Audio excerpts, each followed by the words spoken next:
नमस्कार, पीडीसा क्लासेस में आप लोगों का स्वागत है। हमने पिछली कक्षा में कोशिका के अंदर हमें क्या क्या पढ़ना है उसके बारे में हमने एक क्या स्ट्रक्चर बना लिया था कि हमें क्या क्या पढ़ना है। अब आज हम उसको क्या करेंगे, पूरी डिटेल में पढ़ेंगे। ठीक है, तो देखिए सबसे पहले रॉबर्ट हुक ने क्या बताया था 1665 ईस्वी में कि जो हमारे जीव हैं या पादप हैं, ठीक है, या कोई भी चीज बनी हो उसकी क्या होती है, एक बेसिक यूनिट होती है और वो बेसिक यूनिट से मिलकर बना है। ठीक है, बहुत लोगों के दिमाग में ये प्रश्न उठता है कि हमने ईंट को ही बेसिक यूनिट क्यों माना। जो भवन का निर्माण होता है तो उसकी बेसिक यूनिट हम लोग ईंट ही क्यों मानते हैं, क्योंकि बहुत लोग कहते हैं कि ईंट से भी तो छोटी चीजें होती हैं, कि उसमें रेत भी लगा होता है। तो हम लोग क्या इस रेत को बेसिक यूनिट मान सकते हैं? तो नहीं। तो बेसिक यूनिट एक रचनात्मक इकाई नहीं है। क्या आप रेत से पूरा इस भवन का निर्माण कर सकते हैं? नहीं। क्या रेत को रेत से मिलाकर हम पूरा एक भवन निर्माण कर सकते हैं? तो नहीं। ठीक है, तो ये एक रचनात्मक इकाई नहीं है। लेकिन ईंट एक आपकी रचनात्मक इकाई है। जैसे एक ईंट से दूसरी ईंट जुड़कर क्या बना लेती है, एक रचना बना लेती है। ठीक, और ऐसे ही जैसे आपने देखा होगा कि कोशिका के अंदर क्या होते हैं, बहुत से माइटोकॉन्ड्रिया हो गई, गोल्गी का हो गया, लाइसोसोम हो गया। तो आपके दिमाग में ही बनता होगा कि इससे भी तो छोटी छोटी चीजें इसके अंदर हैं, तो इसको क्यों नहीं बेसिक यूनिट मानते। ठीक है, तो हम लोग देखते हैं, अगर हम लोग फिजिक्स में देखें तो सबसे छोटा हम लोग फिजिक्स में क्या मानते हैं, परमाणु। और परमाणु के जब हम लोग अंदर जाते हैं तो उसमें भी तो इलेक्ट्रॉन होते हैं, प्रोटॉन होते हैं, न्यूट्रॉन होते हैं। तो उसको बेसिक यूनिट क्यों नहीं मानते? इसको बेसिक यूनिट इसलिए नहीं मानते क्योंकि अगर इलेक्ट्रॉन को उस परमाणु से निकाल दिया जाए तो इस इलेक्ट्रॉन का अस्तित्व खत्म हो जाएगा। ये बिना प्रोटॉन के क्या इसका कोई अस्तित्व नहीं है। ठीक है ना, इसी वजह से इसको हम लोग बेसिक यूनिट नहीं मान सकते, क्योंकि ये इसके बिना संरचना नहीं कर सकता।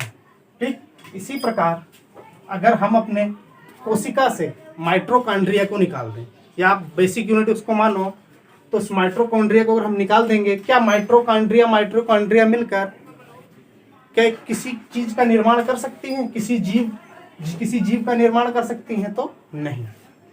ठीक है ना, तो देखिए हमने कोशिका में पहले दो चीज पढ़ी, एक प्रोकैरियोटिक और यूकैरियोटिक।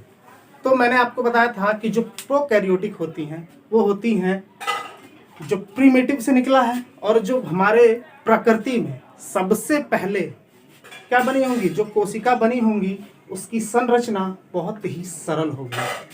जो प्रारंभ में बनी होगी तो उनका क्या होगी, संरचना भी बहुत सरल होगी, और उनका जो फंक्शन होगा वर्किंग करने का वो भी बहुत सरल होगा। और उसमें मैंने एग्जांपल बताया था कि आपको अमीबा हो गया, पैरामीशन हो गया, यूग्लिना हो गया, और मैंने एक एग्जांपल बताया था जैसे केचुआ। तो इसमें हमारा जो विशेष फंक्शन होते हैं, विशेष कार्य करने के फंक्शन, वो इसमें उपस्थित नहीं होते। आप एग्जांपल तौर पे ले लीजिए कि केचुआ है, ये केचुआ है, और केचुए को आप क्या देखें, आगे से भी और पीछे से भी। तो आप इसका प्रारंभिक बता सकते हैं कि इसका मुंह है या ये इसका मुंह है। ठीक है ना, आप इसको कहीं से भी काट दीजिए एक जैसा दिखेगा। और इसमें ये विशेष फंक्शन नहीं पाए जाते कि जैसे हमारा शरीर है, हमारे सुनने के लिए अलग कोशिका है, देखने के लिए अलग है। ठीक है ना, और हर चीज सुनने के लिए, देखने के लिए, हमारे चीज में हर अलग अलग कोशिका का अलग अलग वर्क है। तो इसमें क्या होगी, विशेष गुण हमारे कोशिका के अंदर है, तो वो किसमें पाई जाएगी, यूकैरियोटिक में। लेकिन प्रोकैरियोटिक में वो नहीं पाई जाती। ठीक है ना, तो देखो इसमें जो विशेष लक्षण नहीं मिलते, क्योंकि वो इधर से भी खा लेता है, इधर से भी चल लेता है ना, और ये केचुआ इधर से भी चल लेता है, ठीक, और इधर से भी खा लेता है, और इधर से खाए हुए पदार्थ को इधर से भी निकाल दे सकता है, और वो इधर से भी निकाल सकता है। ठीक है ना, तो ये होती है यूकैरियोटिक, ये होता है प्रोकैरियोटिक का एग्जाम्पल। ठीक है ना, और यूकैरियोटिक में क्या होते हैं, विशेष लक्षण पाए जाते हैं, और वो विशेष लक्षण होते हैं हमारी कोशिका के अंदर उपस्थित केंद्रक। और इसी केंद्रक में उपस्थित होता है आरएनए और डीएनए, जिसमें क्रोमैटिन के धागे पाए जाते हैं। और इसी में क्या, ये हिस्टोन प्रोटीन के बने होते हैं और इसमें क्रोमैटिन धागे पाए जाते हैं, और जिससे क्या क्या बनते हैं, गुणसूत्र। जब आपके जो गुणसूत्र होते हैं, और उन्हीं गुणसूत्र में कितने गुणसूत्रों के जोड़े होते हैं, 23 जोड़े। तो उसमें से सिर्फ एक जोड़ा जो होता है, जो 23 जोड़े में से एक जोड़ा आपके एक्स और वाई गुणसूत्र को दर्शाता है कि व्यक्ति पुरुष है या महिला है। लेकिन जो 22 गुणसूत्र होते हैं, 22 जोड़े गुणसूत्र हमारे शरीर का विकास करते हैं कि हाथ यहाँ से निकला है तो यहाँ से निकलना चाहिए, तो पैर है तो यहीं से सर यहीं होना चाहिए। अगर हमारे इन्हीं गुणसूत्रों में कोई विकृति आ जाए, तो कभी कभी देखा होगा किसी के 2 हाथ हो, 4 हाथ हो जाते हैं, तो किसी के 2 सर निकल जाते हैं, तो ये क्या, इसी गुणसूत्रों में विकृति होती है। तो ठीक है, तो अब ये बात हुई प्रोकैरियोटिक और यूकैरियोटिक की। ठीक, तो हम एक एक को धीरे धीरे कवर करते हैं। तो कोशिका भित्ति मैंने आपको बताई थी। तो ये देखिए, कोशिका भित्ति एक दीवार की तरह होती है। ठीक, उसके बाद इसके बारे में सबसे पहले देख लीजिए, इसको बताया था रॉबर्ट हुक ने 1665 ईस्वी में। तो इन्होंने सिर्फ इसको ज्यादा डिटेल में नहीं बताया। उसके बाद आए ल्यूवेनहॉक 1674 ईस्वी में। तो ये किसके, रॉबर्ट हुक के 9 साल बाद। तो इन्होंने तो निर्जीव में देखा, लेकिन जब जीवित कोशिका किसने देखी, इन्हीं ल्यूवेनहॉक ने 1674 ईस्वी में। तो इन्होंने किसमें देखा, तंबाकू में। तंबाकू में एक रोग होता है, कौन सा रोग, मोजेक। तो इसी मोजेक में इन्होंने क्या देखा, एक जीवाणु। तो इसके बारे में बताया कि क्या है, ये एक जीवित कोशिका है। ठीक, उसके बाद हमारे जो स्लाइडन और स्वान थे, जो स्लाइडन थे वो वनस्पति जगत से थे, और जो स्लाइडन थे वनस्पति और स्वान थे वो जंतु। और इन्होंने अपने अपने क्षेत्र में इस कोशिका के बारे में बताया। और इन्होंने इतना ही नहीं बताया, इन्होंने इसका पूरा सिद्धांत समझा दिया कि ये कोशिका कैसी है, क्या वर्क करती है, इसके सारे फंक्शन को इन्होंने क्या, कोशिका सिद्धांत दिया। कोशिका सिद्धांत दिया। ठीक है, इतनी बात समझ में आ गई होगी। तो देखिए, अब हम लोग पढ़ेंगे कोशिका भित्ति के बारे में। तो ये कोशिका भित्ति भी कितने, 4 लेयरों में होती है। ठीक है ना, इस कोशिका भित्ति के 4 लेयर होते हैं। जैसे आप बना लो ये कोशिका,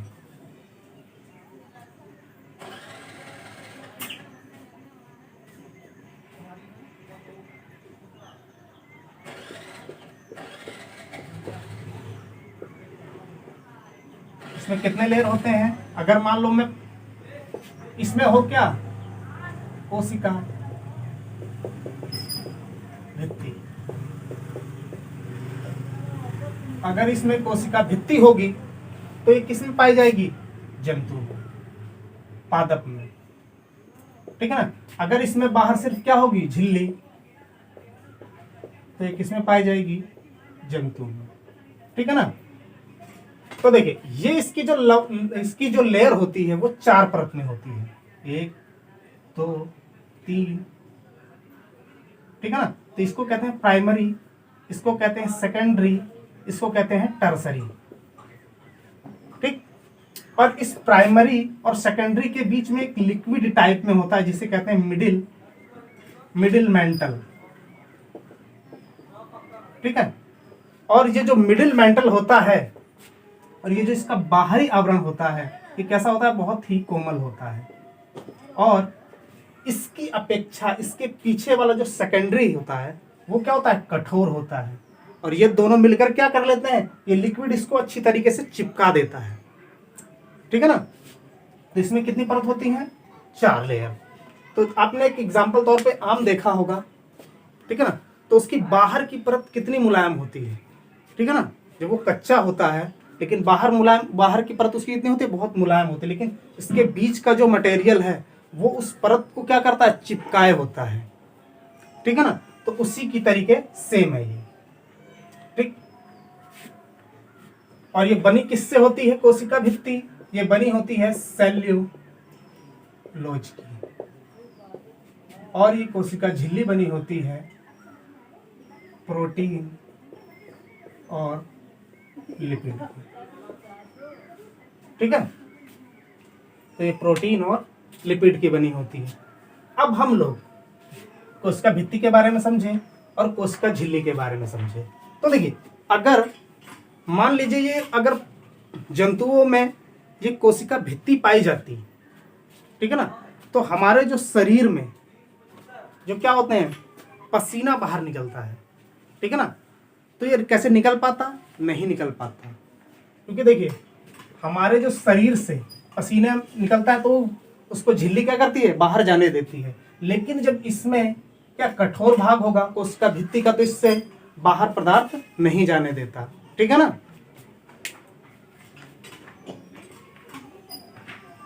तो अगर हम लोग इसके अंदर अब चलें,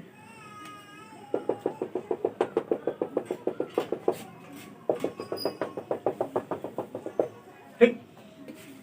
अब इस कोशिका झिल्ली का वर्क क्या है, कोशिका झिल्ली का वर्क क्या है, किसको अंदर आने देना है और किसको बाहर जाने देना है।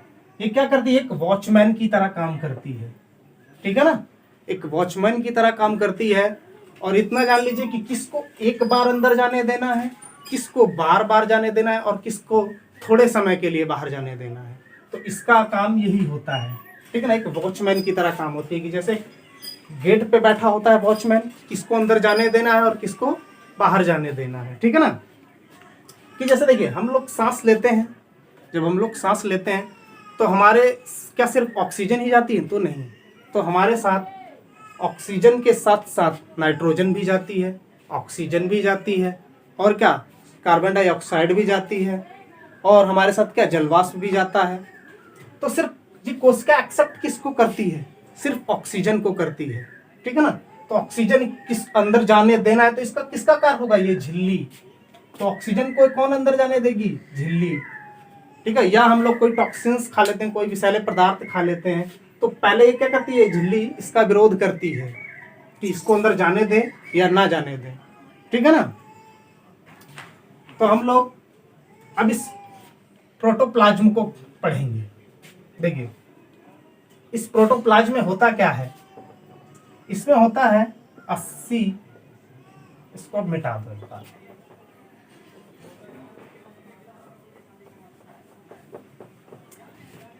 इसमें होता है जीव द्रव्य, जीव द्रव्य। इसमें होता है 80% जल, ठीक है, 15% वसा, 3% प्रोटीन, 1% कार्बोहाइड्रेट, और 1% होता है अकार्बनिक लवण। तो देखिए इस क्या प्रोटोप्लाज्म में, ये पूरा मटेरियल की बात कर रहे हैं, ये पूरा मटेरियल क्या है, प्रोटोप्लाज्म, जीव द्रव्य, ठीक है। तो इसमें हम लोग क्या देखते हैं कि इसमें 80% जल है, 15% वसा है, 3% इसमें क्या है, प्रोटीन, 1% कार्बोहाइड्रेट और 1% अकार्बनिक लवण। देखिए इस कोशिका में सबसे जो अलग बात है, इस जीव द्रव्य में, इस जीव में पाया जाता है क्या, लाइफ आपकी, इसी जीव द्रव्य में जीवन पाया जाता है, ठीक है ना। तो देखिए अगर हम लोग देख लें, अगर वैज्ञानिक लोग क्या करें, वैज्ञानिक लोग इसे देखेंगे, कहेंगे हम बना लेंगे इसको, वैज्ञानिक भाई दावा करेंगे कि इसमें है क्या, जल है, वसा है, प्रोटीन है, कार्बोहाइड्रेट है और अकार्बनिक लवण है। तो बना तो लेंगे, है ना, तो बना लेंगे इसको, ठीक। लेकिन इसमें क्या करेंगे, वो जान नहीं डाल पाएंगे, वैज्ञानिक यहाँ क्या हो जाएंगे, फेल, क्योंकि इसमें ऑटोमेटिक क्या पाया जाता है, जीवन, ठीक है। अगर इसमें जीवन नहीं होगा तो क्या, ये कोशिका जीवित नहीं होगी। जैसे अगर इसमें वैज्ञानिक लोग अगर इसमें जान डाल दें तो जिस प्रकार हम लोग मूर्ति बनाते हैं, तो उसी प्रकार से हम लोग अगर एक जीवित कोशिका का निर्माण कर लेंगे तो हम लोग उसी प्रकार से क्या मनुष्य भी बना सकते हैं। ठीक है ना। तो हमने देखा ये जीव द्रव्य, तो इसमें क्या होता है, इसमें कभी कभी कार्बनिक और अकार्बनिक पदार्थों का औसत पूछ लेता है। तो कितना है 81 और 90, ये अकार्बनिक और ये कार्बनिक, ये कार्बनिक और ये अकार्बनिक। ठीक है। तो इसके बाद हम लोग इस कोशिका के अंदर चलेंगे। अभी तो हमने क्या किया, इस कोशिका भित्ति को पढ़ा और कोशिका झिल्ली को पढ़ा, और इसके अंदर क्या पढ़ा, इस जीव द्रव्य को पढ़ा। ठीक है। अब हम लोग इस जीव द्रव्य के अंदर यहां पर क्या देखेंगे, साइटोप्लाज्म। अब इस साइटोप्लाज्म में हमने क्या पढ़ा, कोशिकांग, और इस कोशिकांगों में आपके बहुत से पदार्थ मिलते हैं। ठीक है ना, बहुत सी चीजें मिलती हैं जिसमें आपको अगर देखा जाए तो माइटोकॉन्ड्रिया हो गया, लाइसोसोम हो गया। ठीक है ना। अब हम लोग इसी को एक एक करके डिटेल में पढ़ते हैं। तो देखिए, जैसे ही हम लोग माइटोकॉन्ड्रिया, ठीक, इसको अगर हम लोग हिंदी में देखें तो हिंदी में इसको कहते हैं सूत्र कणिका, लेकिन एग्जाम की दृष्टि से आपके लिए ये माइटोकॉन्ड्रिया ही जरूरी है, क्योंकि एग्जाम में सिर्फ माइटोकॉन्ड्रिया के नाम से ही आता है एग्जाम में। ठीक है ना। तो देखिए, ये माइटोकॉन्ड्रिया का वर्क है क्या। ठीक, इस माइटोकॉन्ड्रिया की संरचना कुछ इस प्रकार होती है कि जब हम सांस लेते हैं, है ना, तो उसमें CO2, जैसे अब हम लोग सांस लेंगे तो इसमें नाइट्रोजन जाएगी 78%, ऑक्सीजन जाएगी 21%, एटॉक्स लगभग है ना, CO2 जाएगा 0.04%, और इसमें आपका जलवाष्प जाएगा 0.07%। ठीक है ना। तो जब हम लोग सांस लेते हैं तो हीमोग्लोबिन के द्वारा वो ऑक्सीजन पहुंचा दिया जाता है हमारे शरीर में। ठीक है ना। तो देखिए, सीधे सीधे क्या होता है, इसी 5% जब हम लोग ऑक्सीजन ले लेते हैं अपने अंदर, तो 5% हमारे शरीर में यूज हो जाता है क्या, ऑक्सीजन। ठीक है ना। ऑक्सीजन यूज होगा तो जब हम लोग बाहर निकालेंगे तो नाइट्रोजन सेम टू सेम निकलेगी 78%, लेकिन इसका क्या, ऑक्सीजन का 5% यूज हो गया तो कितना निकलेगी ऑक्सीजन, 16%। और कार्बन डाइऑक्साइड, जो हमारी कार्बन डाइऑक्साइड गैस है, तो ये क्या हुई, ये बढ़ जाती है कितने परसेंट, 4% बढ़ जाती है, क्योंकि जब माइटोकॉन्ड्रिया में इसका दहन होता है तो क्या होता है, CO2 बनता है। अभी मैं इसे बता रहा हूं। ठीक है। तो देखिए, ये ऑक्सीजन गया कहां, हमारे शरीर में। अब ये ऑक्सीजन जाएगा कहां, इसी माइटोकॉन्ड्रिया के पास जाएगा। अब जब ऑक्सीजन इस माइटोकॉन्ड्रिया के पास जाएगा तो देखिए, हम लोग कुछ भी खाते हैं तो उसका अंतिम रूप होता है ग्लूकोज। वो अंत में कुछ भी खा लो, वो अंत में बनेगा क्या, ग्लूकोज। वो ग्लूकोज का दहन होता कहाँ है, उस ग्लूकोज का दहन होता है इसी माइटोकॉन्ड्रिया में। तो देखिए, ग्लूकोज होता है C6H12 और O6। ठीक। अब ये कहाँ है, इस माइटोकॉन्ड्रिया के अंदर, और माइटोकॉन्ड्रिया के अंदर क्या जाता है, ऑक्सीजन O2, और इससे जब ये क्रिया करता है तो क्या बनता है, CO2 प्लस H2O, और साथ में क्या होती है, एनर्जी रिलीज होती है। ठीक है ना। तो ये वर्क हो कहाँ रहा है, इसी माइटोकॉन्ड्रिया में। तो माइटोकॉन्ड्रिया में क्या था, ग्लूकोज, और ऑक्सीजन आया, इसने क्या किया, इसके साथ क्रिया की। देखिए, कोई भी चीज हो, दहन का मतलब क्या होता है, O2 से क्रिया करना। कि आप अगर किसी भी चीज का दहन करेंगे तभी तो आपको ऊर्जा मिलेगी, जब तक आप दहन नहीं करेंगे उससे उसकी ऊर्जा नहीं मिल सकती। ठीक है। आप कोई कार्बनिक पदार्थ ही जला लो, जब आप कार्बनिक पदार्थ जलाएंगे तो उसमें क्या ऊष्मा प्राप्त होगी, उससे ऊर्जा रिलीज हो रही है कि नहीं हो रही है। तो उसी प्रकार जब तक इसका ग्लूकोज का दहन नहीं होगा तब तक एनर्जी नहीं मिलेगी। ठीक।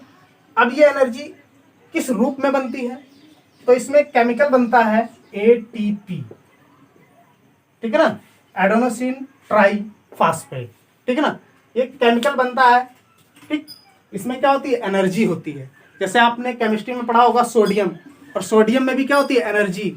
जैसे आप उसको पानी में हल्का सा डाल दो तो क्या होता है, आग लग जाती है। तो उसी प्रकार का ये केमिकल बनता है एटीपी, ठीक है ना। तो एटीपी से एनर्जी से एटीपी बनता है, और यही एटीपी जब इसे एनर्जी देनी होती है तो ये एडीपी में टूटता है, एडीपी, एडेनोसिन डाइफॉस्फेट। पहले क्या था, एडेनोसिन ट्राइफॉस्फेट, अब ये डाइफॉस्फेट हुआ। तो इसमें और एक क्या, एक फास्फेट और अलग से, ठीक है ना। तो ये टूटेगा तो ये क्या होगा, ये एनर्जी रिलीज करेगा। तो ये इसे क्या कहेंगे, कोशिका का पावर हाउस। तो माइटोकॉन्ड्रिया क्या होती है, कोशिका का पावर हाउस, ठीक है ना। तो इसको क्या कहेंगे, पावर हाउस। ठीक, इस माइटोकॉन्ड्रिया के बारे में आप समझ गए होंगे, ठीक है ना। तो देखिए,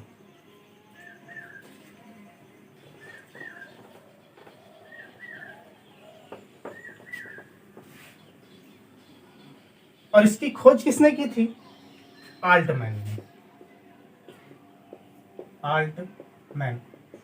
और इस माइटोकॉन्ड्रिया को सबसे पहले देखा किसने था, देखिए उन्होंने सिर्फ देखा था, लेकिन बताया किसने था, आल्टमैन ने इसके बारे में।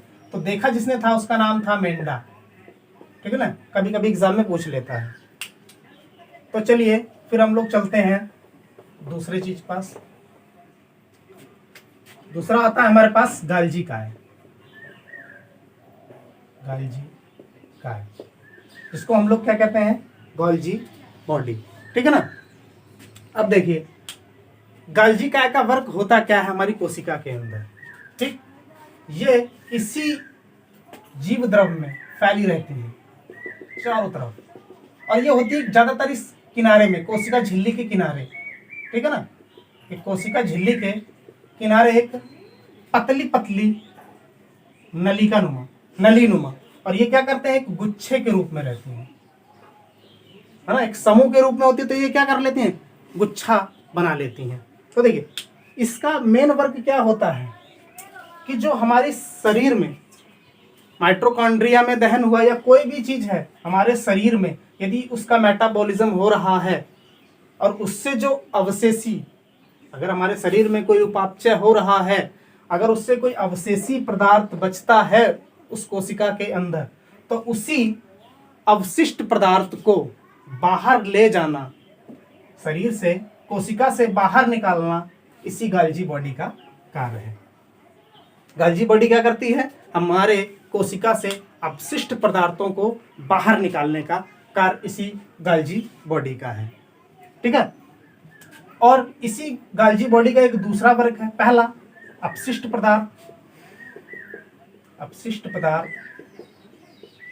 बाहर निकालना, दूसरा हमारे शरीर में, है ना, हमारे शरीर की कोशिका में, ठीक है ना, कोशिका में जो प्रोटीन और वसा, और इसका जो दूसरा काम है हमारी कोशिका के अंदर जो भविष्य में काम देंगे, जैसे जो तत्काल इनको जरूरत नहीं हो लेकिन आगे चलकर अगर काम आने वाली है, तो वो किसको करेंगी, प्रोटीन और वसा का संश्लेषण भी करेंगी। क्या करेंगी, इसको स्टोर करेंगी, ठीक है ना। गाल्जी बॉडी का यही कार्य होता है। तो क्या कार्य हुआ इसका, जो कोशिका में अवशेषी या अपशिष्ट पदार्थ को बाहर निकालने का और प्रोटीन और वसा को स्टोर करने का। स्क्रीनशॉट लेने के लिए थोड़ा हट जाया करो, थोड़ा स्टैंड लिया करो, स्क्रीनशॉट लेने, ठीक है।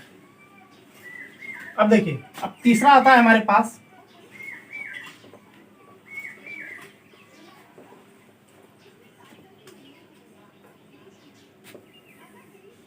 लाइसोसोम, ठीक है। अब इस गाल्जी काय को, है ना, इसकी खोज किसने की थी, कैमिलो गाल्जी ने, ठीक है ना, लिख लेना। तो देखिए अब हम लोग देखते हैं कि लाइसोसोम ये है क्या। देखिए अगर हमारे शरीर में कोई भी विषैला पदार्थ चला जाए, या कोई भी हानिकारक पदार्थ चला जाए तो हम हमारे अंदर होता क्या है, उसको नष्ट कर दिया जाता है। जैसे अगर हमारे पाचन तंत्र में चला गया, उसको सड़ा कर गला कर उसको क्या, उसको निष्क्रिय कर दिया जाता है, ठीक है ना। अगर बाय चांस हमारे मुंह में मच्छर घुस गया तो आप क्या करोगे, तो आपको विश्वास है कि ये हमारे शरीर को कोई नुकसान नहीं पहुंचाएगा, ठीक है ना, ये सल गड़ के खत्म हो जाएगा। लेकिन अगर यही मच्छर आपके कान में घुस जाए तो आपको क्या करेगा, दिक्कत कर देगा, ठीक है ना। तो देखिए इसी तरीके से ये लाइसोसोम एक वर्क करता है। इसमें क्या पाए जाते हैं, 24 प्रकार के एंजाइम पाए जाते हैं। 24 प्रकार के होते हैं एंजाइम, ठीक है ना। तो इन्हीं 24 प्रकार के एंजाइमों का कार्य होता है कि अगर हमारे शरीर में कोई बाहरी, ठीक है ना, या वायरस घुस जाए या कोई जीवाणु आ जाए तो क्या करते हैं, उसको सड़ा कर गला कर क्या करते हैं, उसको खत्म कर देते हैं, ठीक है ना। तो देखिए लेकिन इसमें होता क्या है, इसमें वर्णात्मक क्षमता नहीं होती, इसमें वर्णात्मक क्षमता नहीं पाई जाती। कभी कभी ऐसा होता है कि जैसे मान लीजिए कि आपको मादा एनाफिलिस मच्छर ने काट लिया तो उसमें क्या होता है, परजीवी प्लाज्मोडियम वो आपकी कोशिका में प्रवेश कर जाता है, ठीक है ना। तो उसको क्या करेगा, ये एंजाइम रिलीज करेगा और उस प्लाज्मोडियम को क्या करेंगे, वो उसको खत्म करने की कोशिश करेंगे, ठीक है ना। अगर खत्म कर दिया तो ठीक है, लेकिन अगर वो क्या करे, आपके ज्यादा शरीर पर हावी हो जाएगा तो क्या हो जाएगा, आपको क्या, मलेरिया, ठीक है ना। तो इसी प्रकार कभी कभी ये कोशिकाएं जो अपने साथ हेल्दी कोशिका लेकर आती हैं वो इन एंजाइमों को चकमा दे देती हैं। क्यों दे देती हैं, क्योंकि इसमें वर्णात्मक क्षमता नहीं होती, पहचानने की क्षमता नहीं होती। कभी कभी जब कोई खतरनाक वायरस हमारे शरीर में प्रवेश करता है तो वो क्या करता है, हमारी ही कोशिका की हेल्दी सेल को ढाल बनाकर लेकर आता है सामने, ठीक है ना। जब वो ढाल बनाकर लेकर आएगा तो वो क्या, इसमें पहचानने की क्षमता नहीं होती, ये अपने ही कोशिका को मार देती है। जैसे एग्जाम्पल तौर पे लें कि अगर आपका कोई दुश्मन आ गया आपके सामने और आपने बंदूक तान रखी है, आपको उसे मारना है, लेकिन अगर आपके अंदर पहचानने की क्षमता ना हो, बस आपको पता है कि सामने वाले को मारना है और वो आपके किसी घर के सदस्य को सामने से लेकर आए तो आप क्या करोगे, जब आपको पहचानने की क्षमता नहीं होगी, समझ नहीं होगी, तो आप क्या करोगे, सीधे गोली चला दोगे और किसको मार दोगे, अपने ही परिवार को, ठीक है ना। तो इसीलिए इसको क्या कहा जाता है, आत्महत्या की थैली, आत्महत्या की थैली, ठीक है ना। इसमें कितने 24 प्रकार के एंजाइम होते हैं, समझ में आया। फिर इसके बाद हम लोग पढ़ेंगे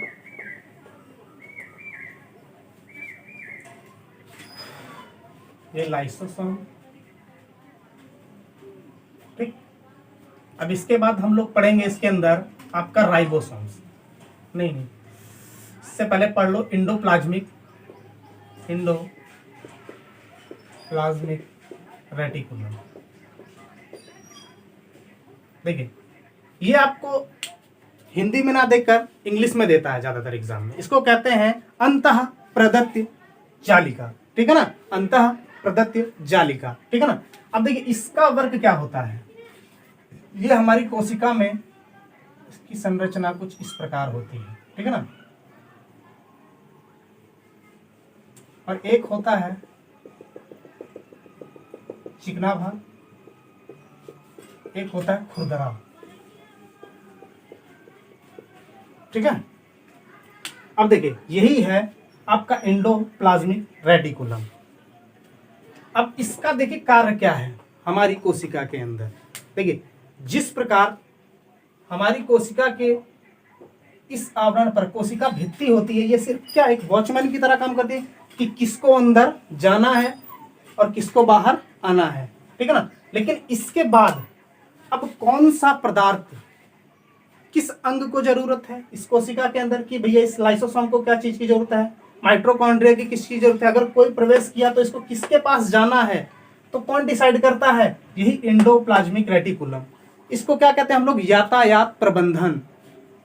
तो देखिए जैसे इसमें क्या होता है कि अगर एटीपी अणु इसने रिलीज किया माइटोकॉन्ड्रिया ने, तो जिसको जरूरत होगी इस अंग में, जिसको जरूरत होगी तो उसको कौन पहुंचाएगा, उसकी सारी आवश्यकताओं को कौन पूरा करेगा, ये आपका एंडोप्लाज्मिक रेटिकुलम। ये कि यातायात प्रबंधन की तरह, जैसे आपको बस होती है, बस पे आप बैठे तो एक जगह से उसने दूसरे स्थान पर छोड़ा, और यहाँ से कुछ लोगों को लिया दूसरे स्थान पे छोड़ा, और यहाँ से कुछ लोगों को लिया तीसरे स्थान पे छोड़ा, ठीक है ना। तो इसका एक यातायात प्रबंधन माते, जिसको जिस चीज की आवश्यकता होती है ये एंडोप्लाज्मिक रेटिकुलम उसको वहां तक पहुंचाता है। तो इसीलिए इसको क्या कहते हैं, यातायात प्रबंधन, ठीक है। इसका कार्य यातायात प्रबंधन का है, ठीक है। और देखिए इसमें एक के ऊपर क्या लगे होते हैं, एक चिकना भाग होता है जिस पर राइबोसोम्स लगे होते हैं, वो क्या होता है उस पर खुरदरा भाग। और राइबोसोम्स का क्या कार्य होता है, वो करते हैं प्रोटीन का निर्माण, ठीक है ना। तो इसीलिए इसको प्रोटीन निर्माण में सहायक भी माना जाता है, क्या, एंडोप्लाज्मिक रेटिकुलम को, ठीक है। अब इसके बाद हम लोग पढ़ेंगे राइबोसोम्स,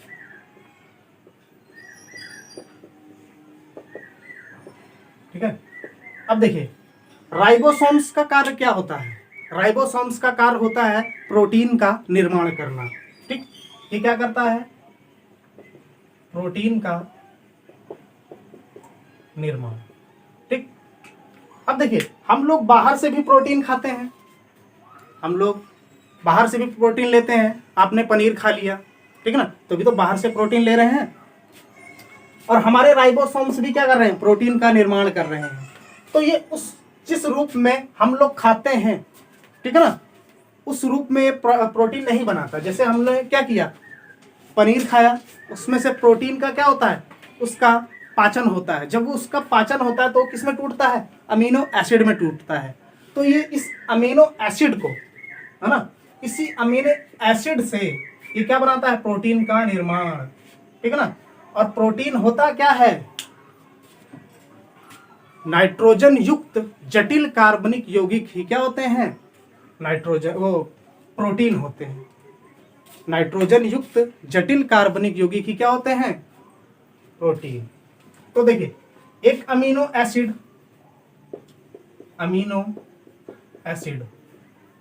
ठीक है ना, ये ऐसे अमीनो एसिड 20 से 21 अमीनो एसिड एक पेप्टाइड बंध बनाकर, जब 20 अमीनो एसिड मिलते हैं, 20 अमीनो एसिड मिलते हैं और उसके एक 2 अमीनो एसिड के बीच में एक पेप्टाइड बंध होता है, ठीक है ना। तो ऐसे ही जब 20 से या 21 अमीनो एसिड पेप्टाइड बंध से मिलकर क्या बनाते हैं, प्रोटीन का निर्माण। तो ये किसका कार्य है, ये राइबोसोम्स का काम है। तो ये क्या करती है, प्रोटीन का निर्माण करती है। तो देखिए अब हम लोग राइबोसोम्स के बाद देखेंगे, इसी में पाया जाता है सेंट्रियोल, ठीक है ना, सेंट्रियोल, ठीक। अब ये सेंट्रियोल किस काम आता है, इस सेंट्रियोल का काम होता है जब हमारी कोशिका का विभाजन होता है। जब कोशिका का विभाजन होता है तो ये सेंट्रियोल की बहुत महत्वपूर्ण भूमिका होती है। ये सेंट्रियोल क्या करता है, इस कोशिका का पोल डिसाइड करता है, ठीक है ना। जब कोशिका का विभाजन होता है तो इसका ये क्या करता है, उसका पोल डिसाइड करता है कि इसको विभाजन होने में सहायक करता है, कि इधर के जो हमारे गुणसूत्र हों अलग हो जाएं, इधर के गुणसूत्र इसमें अलग हो जाएं, इसके जो अलग अलग पार्ट करने के लिए, ठीक है ना। जब मैं कोशिका विभाजन पढ़ाऊंगा उसमें आपको डिटेल से दिखाऊंगा सेंट्रियोल कैसे वर्क करता है, ठीक। तो इसमें लिख लीजिएगा कि सेंट्रियोल कोशिका के विभाजन में सहायक होता है ना, और कोशिका विभाजन होते समय उसके क्या करता है, पोल डिसाइड करता है, ठीक है। तो ये हो गया सेंट्रियोल। उसके बाद हमारे सामने आता है, इसमें लवक होते हैं, ठीक है ना। ये लवक 2 प्रकार के होते हैं, एक अवर्णी लवक, है ना, एक क्या होता है, एक होता है वर्णित लवक, एक होता है अवर्णित लवक, ठीक है। अब देखिए अवर्णित लवक क्या होते हैं, जैसे आपने पेड़ पौधों, यह सिर्फ पादप कोशिकाओं में होता है लवक, ठीक है ना, कि आपने देखा होगा कि पेड़ पौधों की जड़ों में, है ना, जो क्या होती है, रंगहीन होती हैं, ठीक है ना, तो वो रंगहीन वाली जो होंगी वो अवर्णित लवक होंगी, ठीक है, ये क्या होंगी, रंगहीन, और इसमें क्या होगा, रंगीन। देखिए ये पेड़ या पौधे के पत्तियों या टहनियों की बात नहीं होती इसमें, वर्णित लवक में। जैसे आपने देखा होगा टमाटर जो पक जाता है तो उसका रंग कैसा हो जाता है, लाल, ठीक है ना, तो वो लाल किसकी वजह से होता है, लाइकोपिन की वजह से, ठीक है ना। और जैसे गाजर देख लीजिए, गाजर में क्या पाया जाता है, कैरोटीन पाया जाता है, तो वो इसका पीलापन किसकी वजह से, कैरोटीन, तो वही सब है क्या, वर्णित लवक। और ये जो होता है रंगहीन, है ना, जो पेड़ की जड़ हो गई, पेड़ की जड़ हो गई जिसमें क्या होता है, स्टार्च, जैसे स्टार्च संचित होता है, जैसे हमारे शरीर में जब हम लोग भोजन करते हैं, ठीक है ना, तो जब एक्स्ट्रा हो जाता है कोई भी चीज पदार्थ, तो वो किसमें, ग्लाइकोजन में परिवर्तित हो जाता है। जैसे ग्लूकोज की मात्रा जब ज्यादा होती है तो इंसुलिन उसको क्या कर देता है, इंसुलिन उसको ग्लाइकोजन में परिवर्तित कर देता है। तो इसी प्रकार पेड़ पौधों में ये स्टार्च के रूप में होता है, ठीक है ना। तो लवक के बारे में आप समझ गए होंगे, ठीक, वर्णित लवक और अवर्णित लवक। और एक होता है हरित लवक, हरित लवक, इसको हम लोग अलग से पढ़ेंगे, जिसमें आपका क्या होता है, प्रकाश संश्लेषण होता है, जिससे प्रकाश संश्लेषण से क्या करते हैं, पेड़ पौधे अपना भोजन बनाते हैं, ठीक है ना।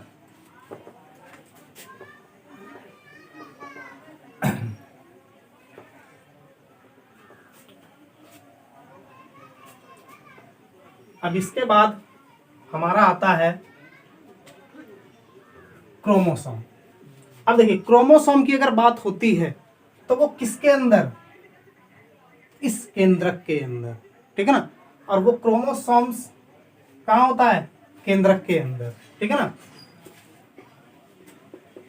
क्रोमोसोम, ठीक है ना। अब इस क्रोमोसोम में हम तीन चीजें पढ़ते हैं, एक होता है आरएनए, एक होता है डीएनए, है ना, और होता है हिस्टोन प्रोटीन, ठीक है ना। देखिए आरएनए का क्या वर्क होता है कि हमारी जो कोशिका के निर्माण में सहायक होता है, और कोशिका में मरम्मत, अगर कोई कोशिका, ठीक है ना, उसकी मरम्मत में सहायक होता है, इसका ये काम होता है। और डीएनए का काम क्या होता है, ठीक, आनुवंशिक लक्षणों को क्या एक पीढ़ी से दूसरी पीढ़ी में ले जाना। तो जो हमारा क्रोमोसोम्स का जो विशेष कार्य है, ठीक है, जो विशेष कार्य है कि जो हमारे क्या होते हैं, अनुवांशिक गुण होते हैं, एक पीढ़ी से आनुवंशिक गुणों को एक पीढ़ी से दूसरी पीढ़ी में ले जाना, इस क्रोमोसोम्स का वर्क होता है। देखिए अगर हम लोग क्रोमोसोम में पढ़ें तो इसमें अगर हम लोग गुणसूत्र की बात करें, गुणसूत्र, ठीक, अगर हम लोग गुणसूत्र की सिर्फ बात करें तो इस गुणसूत्र में सिर्फ हम किसको पढ़ेंगे, डीएनए में, ठीक है ना। और गुणसूत्र कितने जोड़े होते हैं, 23 जोड़े। अगर मैं आपसे कहूं तो सबके गुणसूत्र 23 जोड़े होते हैं, ठीक है ना, तो गुणसूत्र कितने होते हैं, सबके 23 जोड़े होते हैं। तो गुणसूत्र से आप किसी के डीएनए के अंदर नहीं बता सकते, ठीक है ना। अगर मैं इसी में जीन की बात करूं तो देखिए क्रोमोसोम, गुणसूत्र और जीन और डीएनए, हमारे पास 4 चीज, और डीएनए का स्ट्रक्चर कुछ इस तरीके से होता है। इसी में पाया जाता है एडेनिन, ट्रिप्सिन और साइटोसिन और गुआनिन।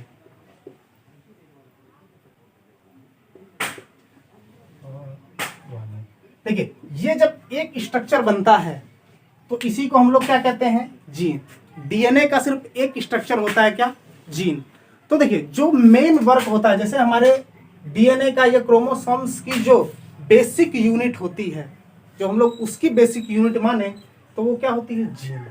अगर किसी भी माता पिता के गुण अगर उनके माता और पिता से बच्चों में जाते हैं तो वो क्या होता है, इसी जीन की वजह से जाते हैं, ठीक है ना। अगर मैं कहूं कि क्या सभी जीन डीएनए हैं, है ना, सभी जीन डीएनए तो हो सकते हैं, है ना। लेकिन सभी जीन क्या डीएनए हो सकते हैं? सभी जीन डीएनए होते ही हैं कि भैया डीएनए के अंदर ही जीन होंगे, लेकिन सभी डीएनए क्या जीन नहीं हो सकते, क्योंकि जीन क्या होती है, उस डीएनए के अंदर की संरचना होती है जिससे उसके वास्तविक गुण को दर्शाया जाता है, वो होता है क्या आपका जीन। ठीक है, अगर गुणसूत्र की बात करते हैं तो सबके 23 जुड़े होते हैं और हम सिर्फ डीएनए के बेस पर उसके जीन्स को नहीं दर्शा सकते, लेकिन जब तक हम उसके अंदर उस डीएनए के अंदर उसकी स्ट्रक्चर को नहीं देखेंगे, तो उसके जीन को नहीं देखेंगे, तब तक हम उसके गुणसूत्र को नहीं दर्शा सकते। अगर आप किसी एक पर्टिकुलर व्यक्ति का अगर आप डीएनए किसी दूसरे में ट्रांसप्लांट करते हैं, तो जो उस व्यक्ति का होगा क्या जीन, तो वो उसमें क्या हो जाएगा, ट्रांसप्लांट हो जाएगा, तो वो सेम टू सेम उसका क्या होगा, गुणधर्म सेम होगा।